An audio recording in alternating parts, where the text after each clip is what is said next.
Wondershare Filmora for noobs. Today, I'm going to show you how you create your own stunning, very popular 3D background using nothing else but Wondershare Filmora. Without wasting any of your time, right on the toolbar here, go ahead and select the drawing tool, and then straight on to your preview screen. Draw something like this. Now go to the right side of your preview screen where you find the properties of this shape that we have just drawn right here. And don't worry about anything else, because our main issue is right down here on the fill. So what I'm going to do right here is to change the fill type to the gradient, and then the first color you select, the color of your choice. And then the last color you select, again, of your choice. But for my case right here, this is the color that I've chosen, so that I get something like this as a result. Well, you can play around with the angle here to make it fit the very best of your choice. And once you've done that, the very step number 1 is well done. You can now go to your internet and search for a grid image. Now you have to be very careful on this one because some of these grid images, they belong to other people. But if you don't want some risk, you can use mine right here, which I'm going to link in the description below. And that is if it suits your choice.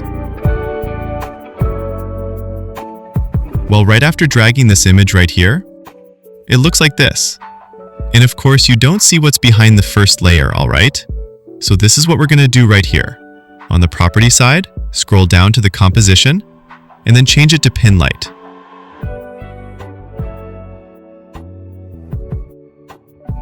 After that, just below that, reduce the opacity to something like 74 or 75. Well, bear in mind that all of these settings, they depend with the type of image, type of overlay that you'll be using in that particular point. But you just have to figure it out as I'm giving you just a skeleton using this my example here. Boom.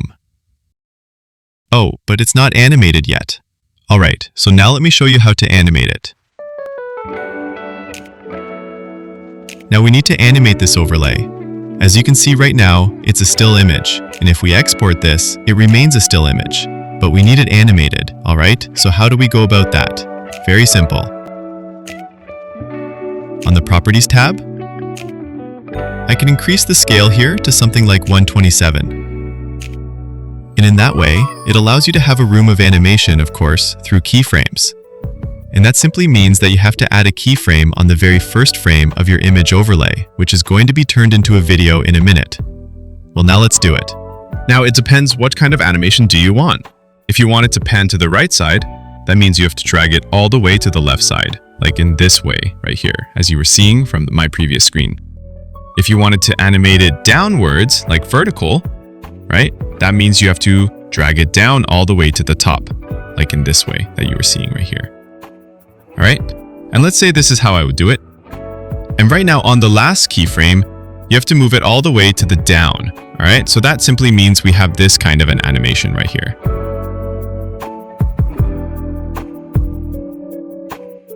Okay, that's quite good.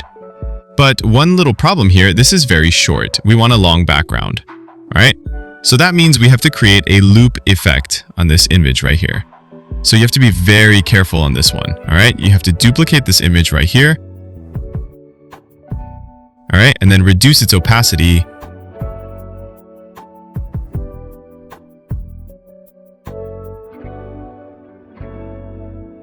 Now you have to move it around to make sure that it squares the image below.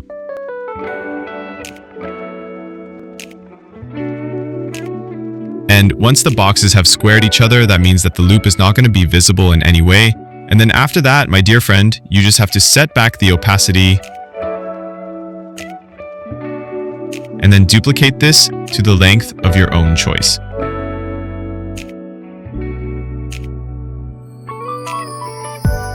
Well, we are moving quite about. Well, but now there are very important things that we haven't done yet. You have to go on the effect, drag down the effect that is called the planet's peg overlay. All right, and drag this one between the first image and the second image. That means in the in-between trick.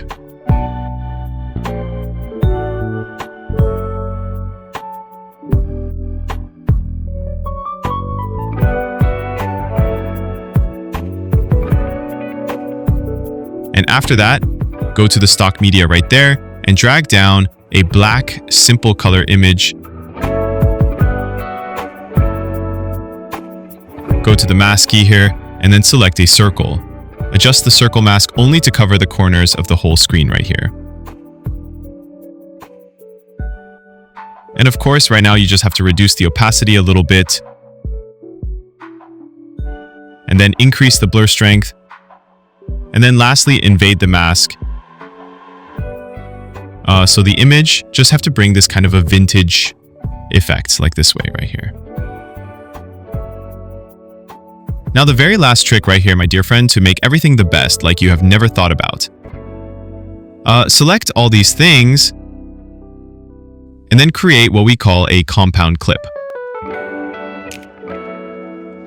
And now that we have a compound clip, just go on the color tab right here and make some few adjustments. But before that, just right here on the properties, adjust the auto enhance. Just select it right here, and then increase it to something like 60, 65. And of course, it depends with the kind of images that you have chosen. All right, go on the color tab right here and make some few adjustments. And the first one, of course, is under the light tab. All right, so here you just have to increase the contrast a little bit. And then the highlight, all right? And then lastly, the adjust, you have to make it sharp a little bit more. So I increase it to over around 20. Well, my dear friend, thank you so much for watching this video to this very point. If you found some value, be sure to subscribe to help the growth of this channel. And until I meet you in the next episode, peace.